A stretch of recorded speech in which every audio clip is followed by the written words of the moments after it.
Alright, let's do this. God, I'm so angry right now. Hey everyone. So, I come home today, and I go through my Twitter feed just to find something interesting to watch. And I come across this thing.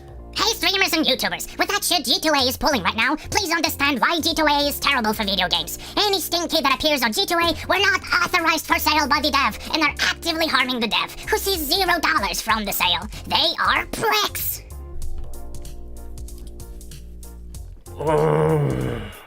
I've had this conversation just a bit ago. I've had this conversation.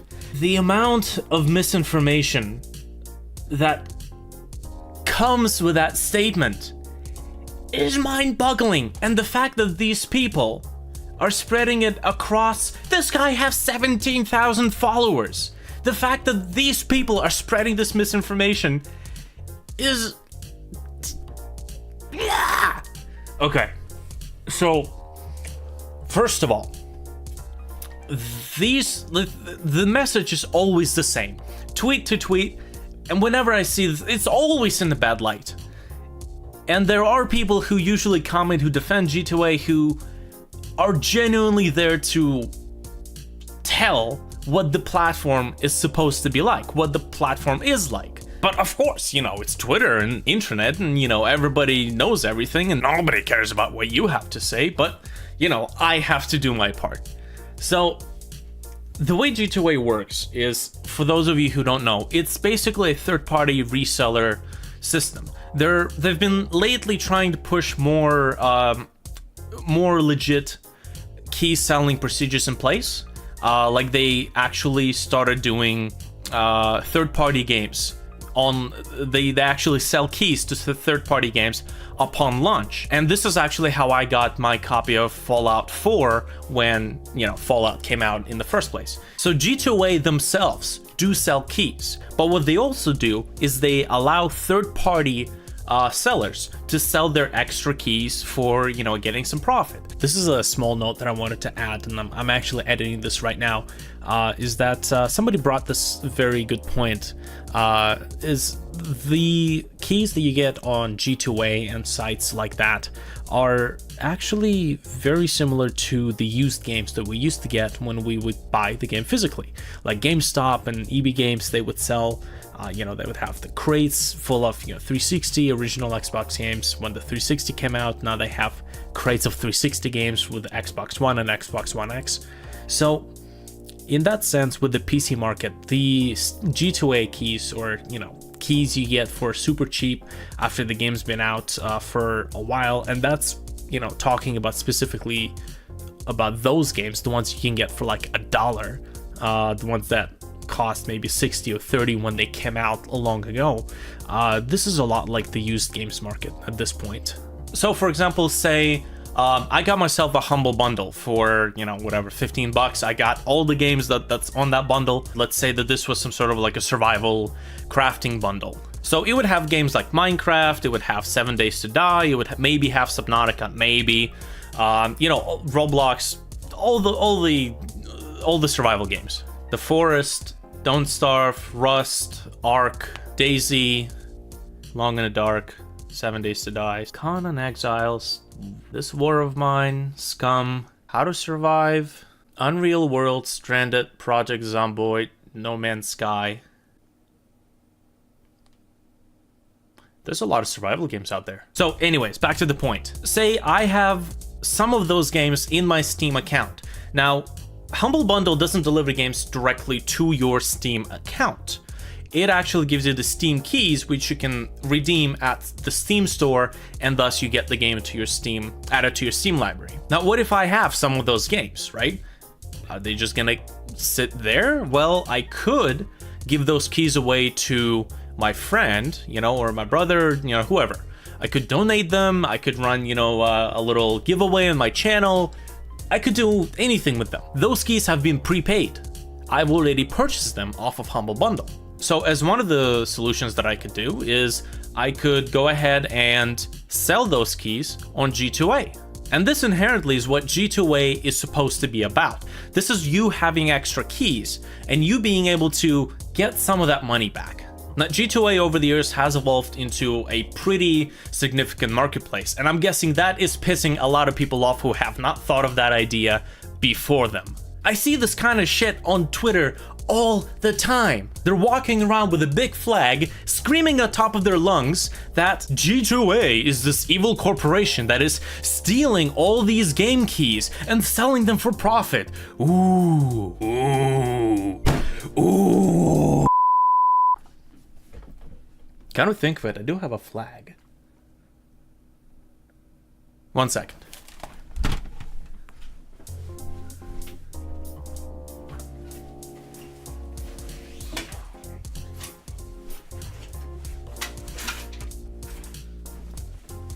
All right, there we go.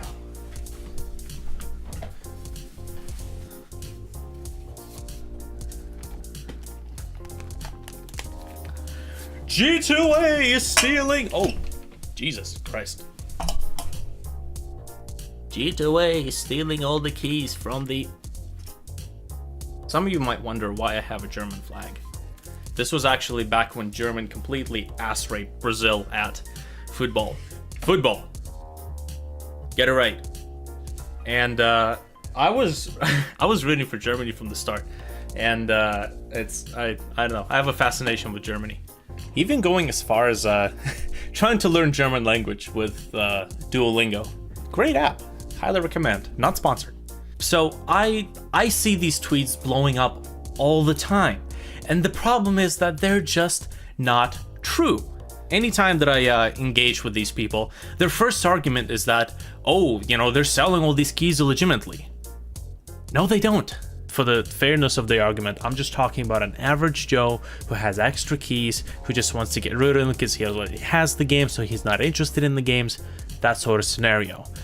There are a couple of bad eggs that make it shitty for everybody. Don't put everybody in the same basket. Just because there's a couple of dickheads using the platform for miscellaneous, nefarious purposes doesn't mean that the rest of the people have to suffer. It is a great platform. And then I go into the whole explanation. These people, third-party sellers, they have extra keys. They sell these extra keys. And then you hammer that fact a couple of billion times, and then they switch to their next argument. Oh, G2A is a cesspool of scammers. People steal credit cards and they buy all these keys, and then they sell the keys, and then they make profit, and then they skedaddle, and the developer's left to do with all the dirty work. Jesus, I can't do that voice for long. So here's the problem with that argument. Yes, G2A has scammers. I have had experiences, twice actually, when I would buy a key. The first key was for Painkiller Hell and Damnation, I think. It was one of the ones that allowed you to have co-op in it. And I should buy that game again. It's amazing. I love it. So what happened is, one morning I actually wake up and I check my phone and I have an email from Steam. And the Steam says, this game has been removed from your library due to, I think it was like fraudulent. Actually, hold on. Let me actually look up what the email is. A Steam product code you activated has been removed from your account. Your recent product code activation has been revoked due to a problem processing payment for this item. The game associated with this product code can no longer be played as a result. This could be due to the problem with the payment method you used to acquire this item from a third-party seller, or a problem with how the third-party seller acquired the product code. Please contact the seller you acquired the product code from for assistance. So that was the message that I got from Steam. And good thing I took the screenshot. Man, this was in 2016. 2 years later, I have a use for this screenshot now. So I bought 2 keys from the same seller, and they both ended up getting revoked.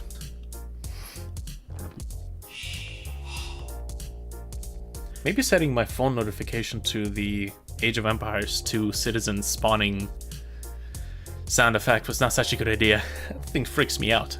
Okay, where was I?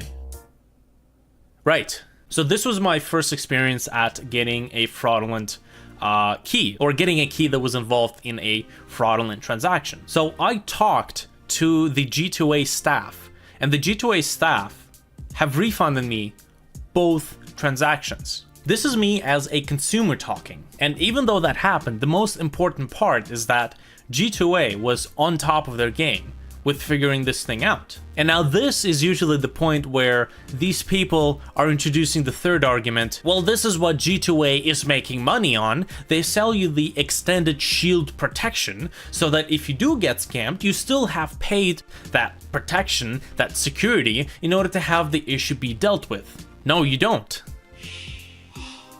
In my time with buying games from G2A, never once have I ever bought the extended protection. And even though I have never paid for the quote-unquote warranty, which is basically what the whole shield thing is, I was still able to get the refund for those games, for those keys, as a consumer within 1 or 2 days. I'm pretty sure the fact that I contacted them on a regular business day was probably a factor of why it was so fast. Did not pay for the shield coverage, still got my refund. So, the next thing these people switch to is the argument that, oh, this is harming the developer. Yes, it actually does. And what we're talking about right now is fraudulent transactions, not the entire concept of selling on G2A. To be fair, whenever a scam or a fraudulent transaction happens, it does create a nuisance for the developer and for the consumer alike. The thing is that these people don't understand is it also creates the nuisance for G2A. G2A does not initiate or incentivize these scam transactions. They don't participate in fraud. And this is one of those facts that is super difficult to hammer into these people's heads. So, in a nutshell, scams on G2A do exist. Not really scams, they're just fraud. But here's the problem. Statistically speaking, G2A has the exact same amount of fraud as any other online reseller that allows third parties to sell on their platform. Same amount of scammers as eBay, Amazon, Newegg, AliExpress, any platform that allows a third party, meaning not just that company alone, to sell products on that website. If this is a place where you can make money and it allows outside people to use that service to make money themselves, to sell a product or service or anything, game keys, a product, there will be scams. This is the natural order of things. Scams are terrible. People will always try to scam if there's an opportunity to make money. Once again, this does not mean that every single seller on G2A is a scammer. First of all, G2A has nothing to do with these scammers.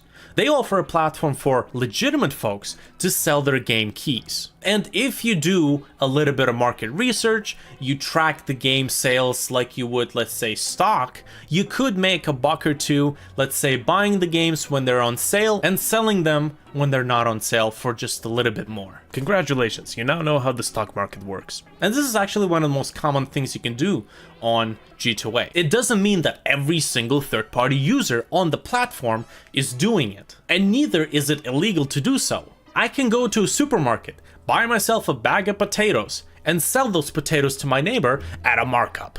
As a matter of fact, I used to work in a lot of restaurants, and a lot of these restaurants are not franchises. So what we would do is we would go to a local grocery store when they would have a sale on Coke products, and we would end up buying a couple of cases and stocking our fridge with them. With the 24 case maybe costing $5, we would make maybe another $5 on top of everything. Like, we're not talking about riches beyond imagination here. But to go back to the whole, this is a nuisance and it's harming a developer point, what you have to understand is that if you're in the business of selling anything, you will have to deal with scams involving your product. Another direction that I see these people going into is that the developers are then stuck dealing with the losses because of these fraudulent transactions. No, they don't. Yes, they do, but income made with fraudulent transactions is not profit. You see, when I had to put my game up on Steam, shameless plug, the game is called Artag Rise, go check it out on Steam right now, it's in beta. When I had to put up my game on Steam, the first things that the Steamworks page asks you is to fill out your tax information and your banking information. You are absolutely required to have a bank and an account on it in order to receive payments from Steam. So now the finances are not directly sent to the developer. The finances are sent to the developer's bank. You know, in case that wasn't obvious enough. And this is the next point in the whole argument. Because fraud costs the developers money. It's kinda common sense. Where do you think the money for chargebacks come from? People steal cards, the owners charges back. The devs have to pay back the owners. Yes, the developer has to pay that money back. That is the proper order of things. However, if you are a developer and your game gets involved in this sort of a scam, your bank is not going to flood your account with chargeback fees. Chargeback fees take place when irresponsible people don't have enough money on their account and you send them a check and the check bounces. That being one of the examples of chargebacks. The chargeback fee is there to punish bad financial behavior. But if you are involved in a fraudulent transaction that's not a fault of you or the end consumer, why in the world would your bank charge you a chargeback fee? Think about it. Why would a bank risk losing a developer being a customer of the bank, the person who pays the monthly fees as well as the payroll fees, which the developer has to pay either himself or the employees working under the developer? All the finances that involve transactions come from this customer. Why would they risk losing them over what? A $60 charge? A $100 charge? One-time charge? Why would they risk losing that customer if they were involved in a luck of the draw fraud? Their product just happened to be one of those that a scammer somewhere used to conduct a transaction. That to me just sounds dumb. I am pretty sure that not every bank is going to be the best bank that has the best policy. This is the point where you can go to a competitor who will offer a better terms of service. You must have an amazing bank when hundreds of chargebacks are ignored. That comment just killed me. And my response to that was effectively what I just told you. So there's always going to be this sort of misinformation, which is why I wanted to make this video. I wanted to inform you guys what G2A is. G2A is a platform that allows third-party sellers. Any place that allows third-party sellers will have scams. I have purchased things on eBay that never arrived. When I would check them, even surprisingly, months later after my eBay coverage would be over, I would see that that seller has pretty much wrapped everything up, deleted everything on their account, and left. And even then, when my eBay coverage, which is 30-day coverage, I buy a lot of stuff from China, so it usually takes a month to 2 months to get whatever it is I buy.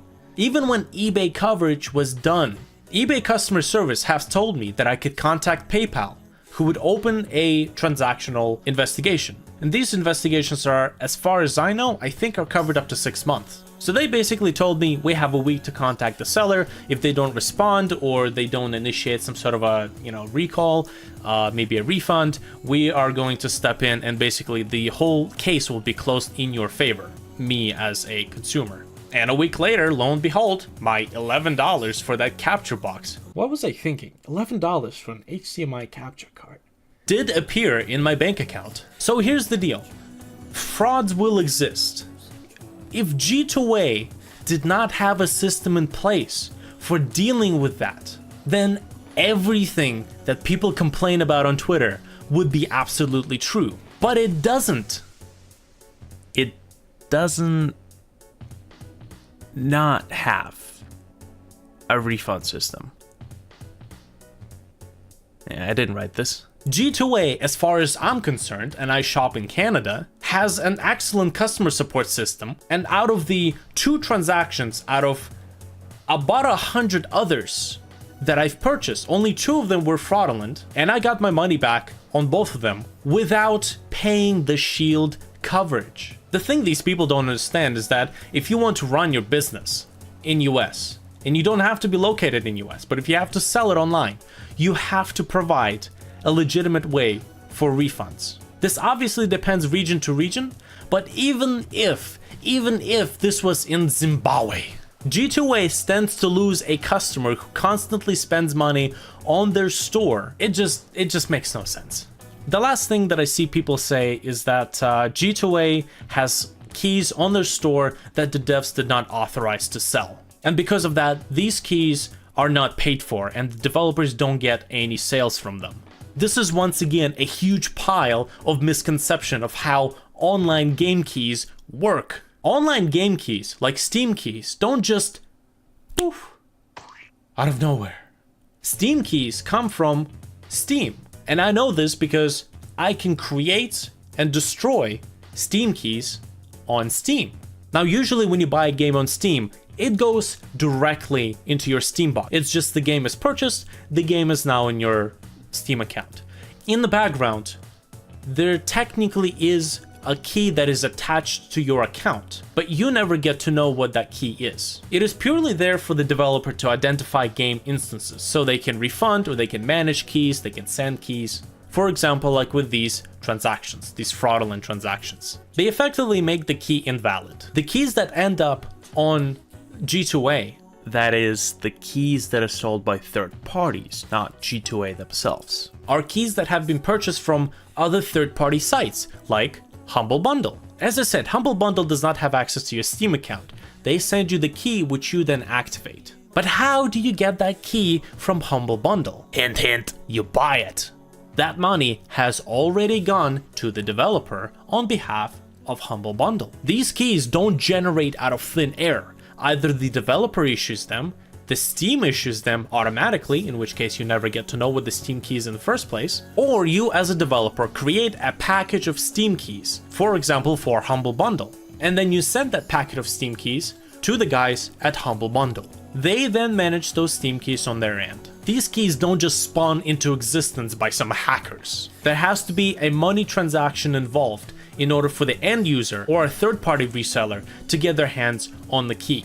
The money is already in the developer's pocket. If there is a way to get your hands on Steam keys that does not require the authorization of the developer, do tell me. I would very much like to know that because, well, awareness is important. These are the top misinformed statements that I feel as a developer I have insight on, that I can share with people how the system actually works. G2A does have scams, no more than any other site. They also have a system to deal with those scams in an orderly and professional manner, which to be honest can't be said for a good amount of other sellers. If you see this sort of argument pop up, link them to this video, and for the love of God, educate them. So now that I've kind of gone through the bulk of my take on it, on the subject, I think it's a good idea to do maybe some quick bits, so to speak. Is cdkeys.com alright? I've known that many of these grey market sites are somewhat closer to the black ones. I honestly am not sure, although given they always sell new PC games super cheap, I would imagine they're not super legal or moral in what they do, haha. So this goes back to me discussing how I got my copy of Fallout 4.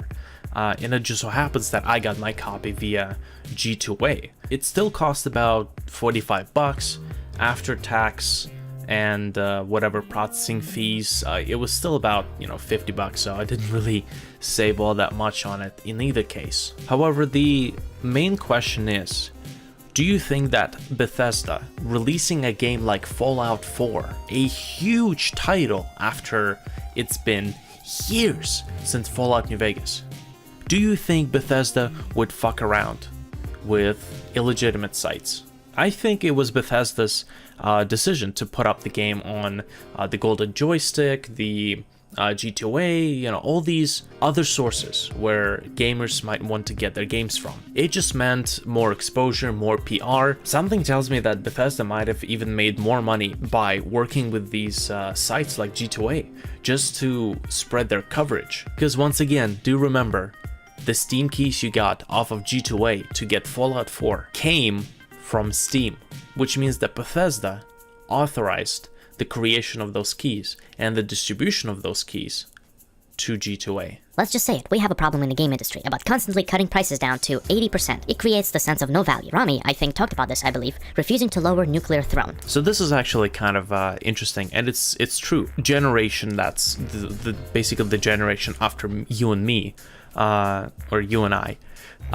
We're the developers. The generation after us are basically our consumers, and they have grown right in the middle of the whole Steam sale, super cheap games, $1, $2 game sales. They are basically growing up right in this cool, right? This is a norm for them. So this is actually kind of true, where a lot of games, like, they just expect the stuff to be cheap. And it's a good point about not lowering the prices of your game. As a developer, I can see that it might be doable when you're a large corporation. You need to bump those numbers up. You put your game on sale, you release a AAA title, you put the game back up on sale, and it gives you that huge discount, huge revenue stream. A discounted game that costs $30 will probably still generate a lot of profit than an indie game that was once $20 and now costs $2, right? So I think there's a scale difference. And I think it's a good idea to encourage developers to not lower the price of their game until it has been on the market and finished the development cycle for a pretty long time. I know that Cuphead, apparently Nuclear Throne, 7 Days to Die was okay for a little while. Factorio is also keeping their price tag at a consistent, about $20-ish. And it is something that I'm planning with my own game. As soon as you put your game up on that $5 sale, that's the end of it. You might have great sales, but you will know that most of those keys are not going to be in people's libraries. They're going to be on these reseller stores. And this is like developer insight. This is something that I can see from the developer's standpoint. However, again, those games have been paid for. It is entirely my fault and my doing, my decision for putting my game for that $5 bundle and selling it at that price point. It is the other way around. Right to resale has always been a part of buying product, even reaffirmed by the EU courts with software licenses. You are being greedy to try to take that valid right away from legitimate owners of the product. What G2A does is no different from game stores that do trade-ins. The dev didn't get $0 from that sale at all. They've got their full cut from the original sale of the product. And yes, again, you are a legitimate owner. You did buy that product. That being said, from the perspective of you being a third-party reseller on G2A, you did buy that key. You did buy it legit. You have the right to sell it. It is basically an equivalent of a used copy of a game, but now in a digital world. I'd have to agree, unless G2A is using key generators or stealing keys somehow. What is the issue? I see it as the same as people who are hardcore couponers. Basically, that goes back to my discussion earlier. Steam keys don't poof into existence. They're generated by the original seller or the platform that the original seller is using. These keys have been authorized by the developer to be. These keys have been authorized by the developer to be created. G2A's infrastructure supports scammers that buy keys somewhere else to sell them on G2A. Once they get revoked after the fraud was detected and the shop was hit by a massive chargeback plus fee, G2A refuses to give the client a key and their money back unless they paid for G2A Shield. So first of all, you've just described a case with a third-party seller, not G2A themselves. When the third-party seller has a fraudulent key and it tries to sell it and it conducts the transaction, G2A doesn't have access to that key. After it's been revoked, it's gone. G2A doesn't have a backstock of these keys. They may, but the business was conducted between you and a third-party seller. So G2A can't swoop in and give one of their own keys. It would be equivalent of you buying a Rolex off of eBay and ended up getting scammed for $600 and receiving some piece of junk, and then asking eBay to give you a real Rolex. What they can do is process a proper refund. Besides that, everything else with this reply is a giant hunk of shit.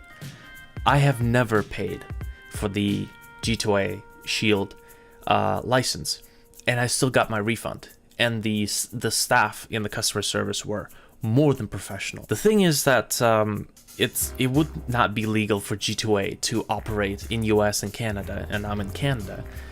It would be borderline illegal for them to operate if the issue was as rampant and unaddressed as people claim it is. When interacting with G2A, in my case, customer service was always on the dot. I don't know why, Could be a glitch in the system. Maybe they thought I had shield. In either case, I got my refunds. G2A does some shady stuff for sure, but sorry, so do game companies, and not all games are worth $60 or even $20. The need for G2A has arisen from the AAA games industry, reaming us at every chance. Sorry, I fully support the third-party sellers. This comment is kind of a mixed bag. First of all, I have a general problem with the whole statement of some games are not worth $60 or $20. To be honest, most gamers do not understand or appreciate how much work actually goes into making a game, even if it's not a very well-made game. Now, in the end, the value of the game would be set by the developer or publisher if you're working with one. But in the end, after the reviews have come in and people have talked about the game, and if you as a developer aren't justifying the quality and amount of content, the quality of content, with the price tag, then you'll just see it in the sales. I generally would recommend for developers, when they're coming out with a game, especially with indie developers, to not stoop too low and value the work that you put into the production, put into your game. Value your effort, or I should actually say value your craft. Don't devalue it by stooping too low and effectively just tossing your game into the super cheap bundle sales. It doesn't put a good precedent on other developers. I can see why some developers might do it. I think they feel that if they can put a game on sale, it might generate some revenue. And this once again depends on where the game is. Did it just come out?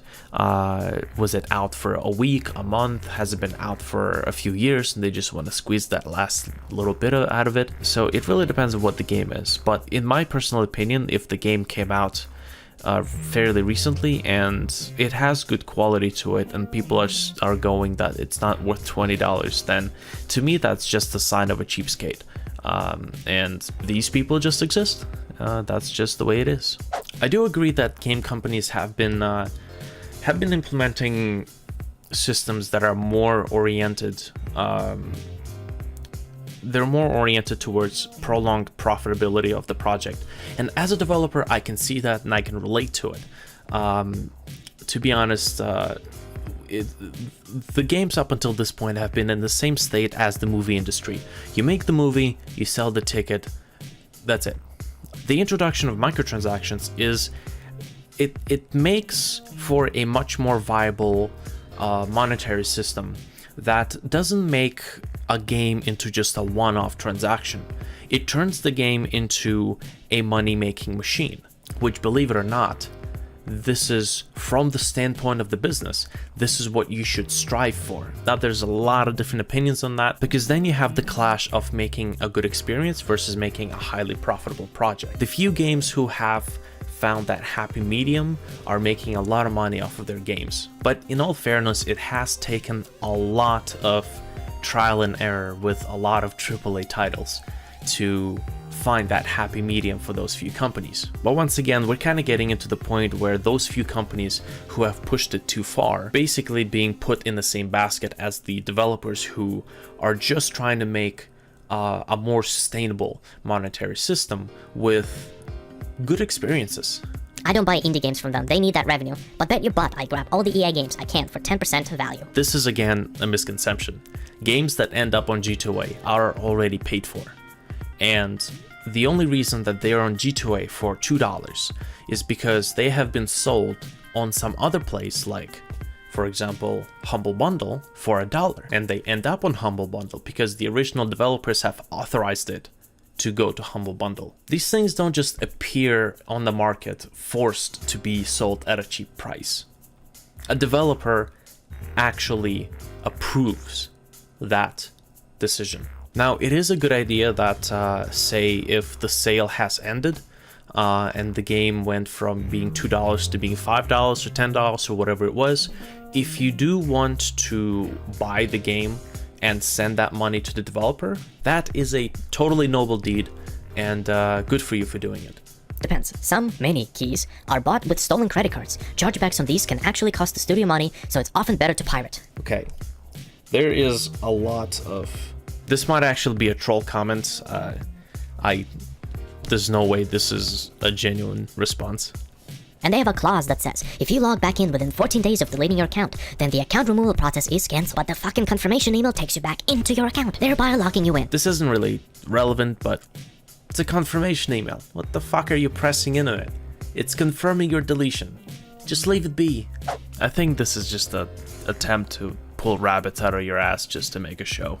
But interestingly enough, that response actually kind of touches on the reason of why this whole thing is like happening right now. G2A has introduced a policy where it says if your account is inactive for more than 2 years, they do like a surcharge. It's like $1 or $2 or something, and that apparently is what everybody's losing their shit over. To be honest, this to me just sounds like a exploration of a bad business practice. People will have their, lash back and they'll talk shit about G2A, and, G2A may or may not back down. In 2 weeks, everybody will have forgotten about it. Sometimes it is entertaining to see people pick up pitchforks and appropriate this mob mentality going after one single entity. Humans really come together when they have a common enemy. I always trusted their site till I got scammed last week out of my CD key for iTunes. The code had been redeemed. Was only $15 though. This was actually the second time I had an issue. The key that I received from a third-party seller was already used, but once again, I got my refund without buying the shield protection. Considering how much I buy on G2A and how much I buy off of eBay, as I said, the amount of scam transactions versus legit ones, the ratio is about the same. But in all seriousness, you shop online long enough, you will hit a scammer. Just like you buy apples long enough, you will get a rotten one. Oh, so that's how they have lower prices. Rather than cutting out the middleman, they cut out the producer. No. Why is G2A even legal? Why wouldn't they be? They aren't legal actually. Please do your research. It's pretty obvious why they aren't legal. So why wouldn't they be? See, if you're gonna say, do your research, please provide some citations so we could educate ourselves on why they are not legal. At this point, this is just a statement out of the ass. But the comments above it's actually correct. Why wouldn't G2A be real? G2A has been around for quite a while now, and it has gained some massive popularity. By this point, if they were doing some super shady illegal stuff, they would have gained some sort of official's attention. Cut the bullshit. The dev cut their money when they put their key in a $1 humble bundle. Developers made a deal with one service for charity, and therefore it's alright to fist them on any other service as long as I get Black Ops for $30 or so. Mom, where are my Hot Pockets? Developers make deals with Humble Bundle, and they send Humble Bundle the keys to be sold. The developer is already paid for those keys when the Humble Bundle makes that, dollar sale. What happens to those keys is up to the owner of the key, who has already paid money for it. At this point, this is basically a user imposing the law of what happens to the key after it's sold. So what, if the key is purchased, am I only allowed to activate it on my piece of software? When I bought that Xbox 360 game, wait a minute. When I bought that Xbox 360 game, I've already paid money for it. I can keep it, I can give it away, and if I want, I can go to Kijiji or Craigslist or eBay, Amazon, and I can put this game back up and sell it to someone else. I've already played it, I don't want to play it again, even though it's Dark Souls. I'd never sell this game. Shh, I'm just kidding. I would never sell you. Praise the sun. The keys that you get from Humble Bundle for that $1 is exactly the same as this, unless there's going to be a law in place that clearly states how these keys are treated from the legal standpoint. These spare keys are our equivalent of used games. And just like it was covered in the one of the previous comments where the EU laws actually saw the license keys for software as tangible product that you can resell. G2A's marketplace practices, such as requiring you to pay to ensure your game keys aren't fraudulent, indicate that G2A do not in any way intend to police their marketplace. If it were innocent, it would have made a notable effort to prevent fraudulent transactions. The Shield have never paid the extra coverage and still had refunds be processed within 2-3 days. One person's experience does not justify that. Along with that, there have been direct issues with game companies like Tiny Build that they have failed to rectify. See, claiming that G2A is not intending to police their marketplace is a bold claim, considering that first of all, they do have a system in place for dealing with fraudulent transactions. From my first-hand experience, I can tell you that it works. At least in my case, the key was to be polite and courteous to the people you're talking to. If you come at customer service with rage and anger and you want to be a cunt to them, don't start crying and picking up pitchforks and assembling mobs against G2A when the customer service doesn't want to deal with your bullshit. Even when the platform might be at fault, not being a dickhead goes a surprising long way. I welcome you to share your experience down in the comments section below. Second of all, G2A is massive. It has grown beyond just a tiny little trade-in shop. And something that these people either don't know about or choose to ignore is the fact that with the size of a shop like that allows third-party sellers, there will be problems. Look at eBay. It is a colossal trading giant. They have policies and rules and verification steps in place to ensure that both sellers and buyers are legit individuals. These issues exist. It would be great at any time to put some more effort into cracking down on these things. The issue will not go away unless G2A closes its doors towards third-party sellers on their platform. Now, the whole business with Tiny Build, I had to look up. I haven't really heard what happened, so I had to Google around for a bit to see exactly what happened. Okay, so here we have an actual article on the Tiny Build website. However, then again, this is the original developer who's raising hell over this issue, so I don't know how unbiased this might be.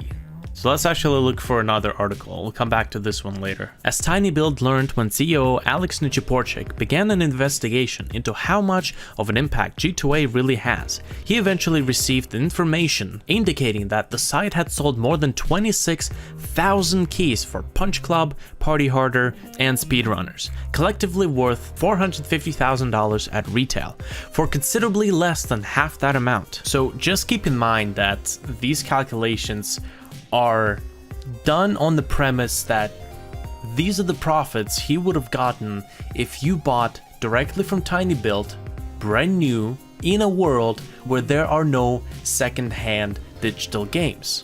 He then began chasing down the origins of those keys and what sort of compensation the publisher could expect from them. I don't know what compensation Tiny Build is demanding of G2A, because if G2A has bought those keys from the reseller that Tiny Build provided them to, and that reseller has paid for those keys to Tiny Build, then that transaction is complete. Tiny Build has no business demanding any more compensation just because G2A made a smart move by buying keys when they're cheap and selling them with a markup. Tiny Build, you missed out on those profits when you decided to sell those keys to a reseller at a very low cost, regardless of whether that reseller pays ahead of time or when he pays you once they sell the keys. G2A said in response to these inquiries that the keys came from Tiny Build's resale partners, and because of that, no compensation will be given. Furthermore, investigating the origin of the keys requires Tiny Build to want to work with G2A to supply a list of suspected stolen keys and revoke those that are proven to be. See, I don't know about this one, because somebody on some side, either Tiny Build or this particular journal, is claiming that these keys might be fraudulent. Now, when you have a couple of hundred to 1,000 keys involved in some transaction, and you as a developer don't keep track where those keys, which you manually have to create, these are not just some automatic pieces. Somebody on your staff has to create and issue those. And remember, I have a game on Steam. I know how Steam works. You have to manually process requests for generating a large amount of keys. Any amount of keys, as a matter of fact. They don't just get created automatically out of nowhere. And if you can't keep track of where these keys end up, then I don't know what you're complaining about. Did you take note from Hillary Clinton's book? This is like the bullshit with the emails all over again. But it warned, I think you will be surprised that it is not a fraud, but your resale partners doing what they do best, selling keys. They just happen to be selling them to G2A. In short, G2A claims that our distribution partners are scamming us and supply selling keys to G2A. They won't help us unless they're willing to work with them. Okay, on one side, I don't know where they got from these resellers doing their job and reselling keys. They went to one of our resellers is scamming us. I don't know how they got from that to this. I don't know how these people interpreted these sellers are doing their job into one of your sellers is scamming you. However, I also don't know what exactly G2A means by we can't really help you unless you work with us. Do G2A want to strike a deal with Tiny Build and in return they would help them with the investigation? That point, I'm not too sure. It could be just bias talking. I don't know at this point. They won't help us unless we are willing to work with them. We're not going to get compensated, and they expect us to undercut our own retail partners and Steam to compete with the unauthorized resellers. Okay, you see their use of the word unauthorized resellers. Unless we have a legal definition of how far these keys can be resold to, it's just you cleverly picking words to make them seem like this evil corporation. Ninja Porchik wrote the post, "There's no real way to know which keys leaked or not, and deactivating full batches of game keys would make a ton of fans angry, be it keys bought from the official sellers or not." So, here's the fact that I'm a developer and I have access to Steamworks is going to help me explain TinyBuild exactly how they can track down which reseller was responsible for getting those keys into G2A's hands. You see, the way Steamworks works is that you either sell keys directly on Steam or you process a batch request for keys manually.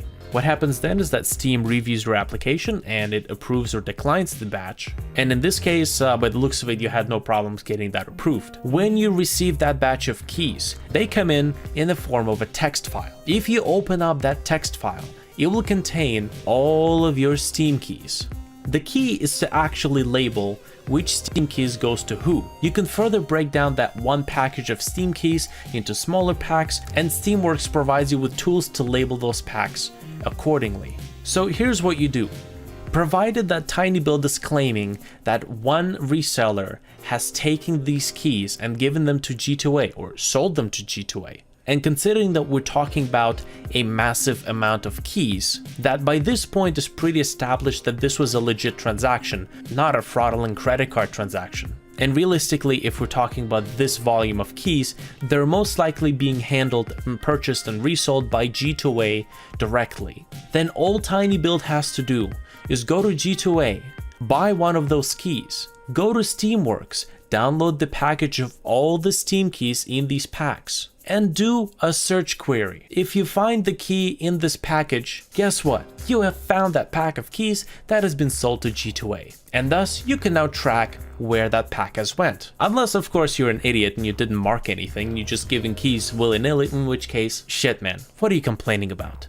And TinyBuild can claim all kinds of bullshit. They can say that there's been hundreds of these packs of keys that they've issued. Searching through each pack would take forever. All I can say to that is, first of all, if this is such a big issue, you will go through that trouble. If it's such a big issue.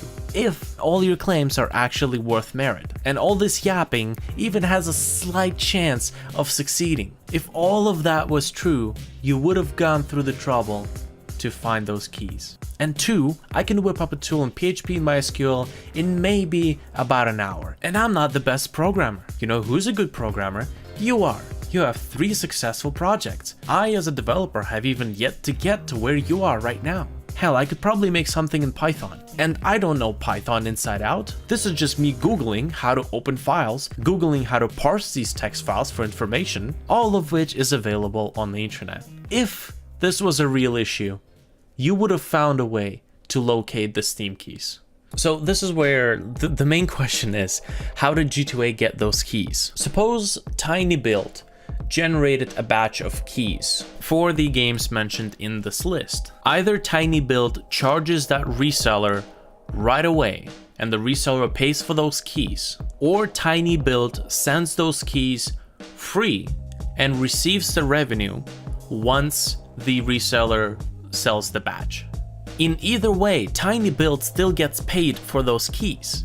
TinyBuild can send those keys to that reseller, and the reseller then sells them to G2A. TinyBuild still gets the portion of money. The keys have been sold in either case. They've been sold at a discount. In either way, in both scenarios, TinyBuild sends keys to the reseller, reseller sells those keys to G2A, portion of the money goes back to TinyBuild, or TinyBuild sells those keys right away to the reseller at the price that they negotiated, and then this reseller can do whatever the hell he wants with these keys.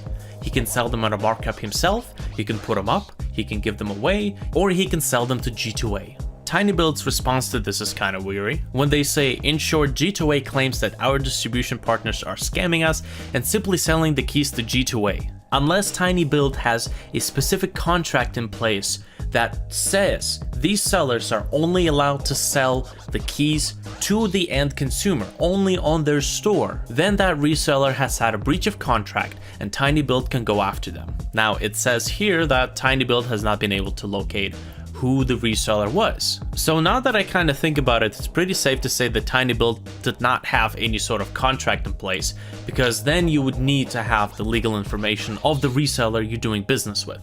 However, the continuation of this report is kind of connecting to what I was talking about earlier. In an email, Nichiporchik told us that this sort of thing could be prevented if publishers had control over which keys could and could not be sold on the marketplaces like G2A. See, this is where I'm starting to have a problem with, because this is now the developer dictating how a key can or cannot be used. And before you start typing your angry comments, I know what he's talking about. He's talking about the regulation of you as a developer having to say whether or not your key can be sold on certain sites. But here's the deal. The only way we have the quote-unquote used key market, even though it's not used, it could be just a very discounted key. There's a clear cut between when the developer has control over the key and when the developer loses control over it. And that point is the initial transaction that purchases the key from the developer. This could be a store, this could be a single user, this could be an individual reseller. The moment that key is purchased from the developer and arrives at the destination of the purchaser, the developer loses control of where that key can go. Could give that key away, he could sell it, he could gift it, he can do whatever he wants with it. But in this case, the developer wants to erase that line and have ultimate control of where that key can end. And you see, in this whole debacle, the cut between when the developer lost control of that batch of keys was when the reseller that TinyBuild dealt with purchased the keys from TinyBuild. And this has a lot of parallels with the absolute shitstorm that happened during the presentation of, the pre-launch for Xbox One. Do you remember when Xbox One was just coming out, and originally in the presentation, Microsoft insisted that the Xbox would be always connected and all of the games would be linked to a system, which effectively meant that you could have a physical copy of the game. A physical copy of the game. And if you ever wanted to sell the game, just hand it over to whoever you're selling it to. And then PlayStation came out with this gem. This is how you share your games on PS4.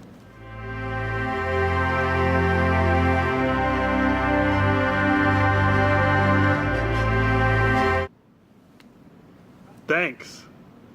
PlayStation. Yo, we're back. Really? I feel like this is a problem that we're getting into with digital distribution. Developers are starting to ask for quite a lot in terms of how much power they have over the product that you've purchased. Again, it's a product. It's kind of like buying Hudson Bay furniture, and then Hudson Bay going, you can't sell that to anyone else. Buckle up, Bubbo, you better sit on that stool until the teeth fall out. And I'm not an advocate for piracy, but if these sort of restrictions will start getting imposed onto us, the consumers, the gamers, by the developers, then I think piracy is going to start being seen in a much better light. At that point, I think it's going to take the more rebellious theme than what is mostly seen right now as an illegitimate way of getting games. This is the point where piracy starts making a lot of sense. In a nutshell, TinyBuild authorized the creation of those keys. Those keys have been sent to a reseller. From what it seems, there has not been a contract which would specifically limit the reseller to the types of resale that they can take place in. As a matter of fact, I'm not even sure if dictating who you can sell a product to is even in the realm of legality. Until the law says otherwise, resale is a part of owning a product. I could see it being a problem if maybe TinyBuild donated all those keys. Even if TinyBuild has donated those keys to a reseller for the purpose of some sort of a charity event, and that reseller sold those keys to G2A, the charity still gets their money. So the keys have served their purpose, regardless of where they end up. I'm all for developers trying to maximize their profits. Selling keys at a low rate and then bitching about some other company buying those keys and selling them at a markup is not a way to do it.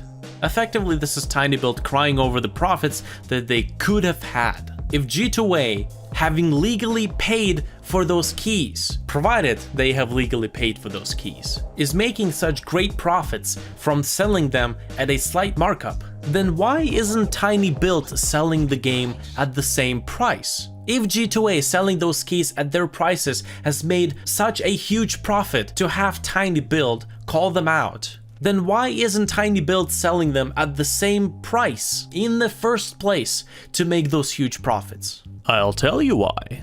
G2A just happened to build a really successful platform that's very good at doing its job, and TinyBuild just happens to be salty about all these profits that G2A is able to pull off. As far as TinyBuild's concerned, the reseller that they have sold their keys to is as far as they have jurisdiction over. And we as gamers should really work towards keeping it that way.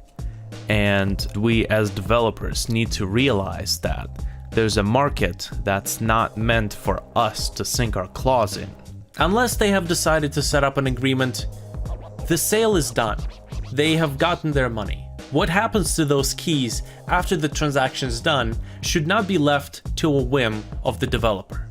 If I ever put up my game in one of these sale events that sells the game for really cheap, I will expect that these keys will end up on reseller markets like G2A. As my final thoughts, G2A is dealing with the same problems that any other marketplace is selling. Not just a software marketplace, any place that allows third-party sellers. And I personally kind of feel that this is a very vocal minority. These are the people who don't shop online as much as others, and therefore they're not exposed to scammers and frauds in the same scale. I shop online a lot. I buy components, PC parts, electronics, anything from eBay, AliExpress, Amazon, and on all of those sites, I have had at least one story of a fraud or scam. The key ingredient to having the smoothest experience is dealing and addressing with these issues right away. The more you shop online, the more you will realize that this is the norm. It's not okay. Experiencing this is by no means a fun in a basket. But when you shop online, don't be naive. Expect these things to be there. And then maybe things like these won't take you by surprise. At least G2A has a system in place for dealing with these sort of situations. I'll see you guys in the next one, and I hope you learned something.